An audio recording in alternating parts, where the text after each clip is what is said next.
இதுவரைக்கும் இந்த சேனலை உங்கள் சேனலாக மாற்றலை அப்படின்னா கீழே ரெட் கலர் சப்ஸ்கிரைப் பட்டன் இருக்கும். அதை கிளிக் பண்ணுங்கள். கூட ஒரு பெல் ஐக்கான் வரும், அதையும் கிளிக் பண்ணுங்கள். உங்கள் வீடியோக்கள் உங்களை தேடி உடனுக்குடன் வரும். அனைவருக்கும் வணக்கம். நான் பாலமுருகன் பேசுகிறேன். இந்த வீடியோவை கடைசி வரைக்கும் பாருங்கள். சில ஜாதகர்களுக்கு பிறந்த மாத்திரத்திலிருந்து கஷ்டங்களை அனுபவித்து வருகிறார்கள். ஆனால் அவர்களுடைய ஜாதக அமைப்பு பலமாக இருக்கிறது அவர்களுக்கு. இருந்தாலும் கூட நிறைய கஷ்டங்களை அவர்கள் இன்று வரை அனுபவித்து வருகிறார்கள். ஒரு நாள் கூட நிம்மதியான லைஃப் அவர்களுக்கு அமைவது கிடையாது.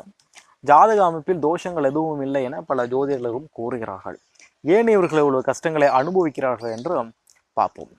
சில கிரகங்களுடைய கூட்டமைப்பு தான் இதற்கு முக்கிய காரணமாக இருக்கிறது. உங்களுடைய ஜென்ம ஜாதகத்தினை ஒரு முறை ஆராய்ந்து பார்ப்பது மிகவும் நல்லதாகும். ஜாதக அமைப்பில் இந்த இரண்டு கிரகங்கள், அதாவது சனியும் கேதும் சேர்ந்து ஓர் வீட்டில் இருந்தால் அந்த ஜாதகரின் வாழ்க்கை மிகவும் கஷ்டமாக அமையும்.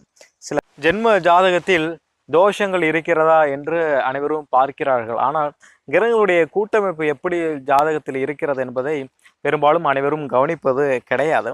இந்த இரண்டு கிரகங்களும் ஒன்று கூடி ஒரு வீட்டில் இருந்தால் என்ன பலன்கள் கொடுக்கும் அப்படிங்கிறத பார்ப்போம்.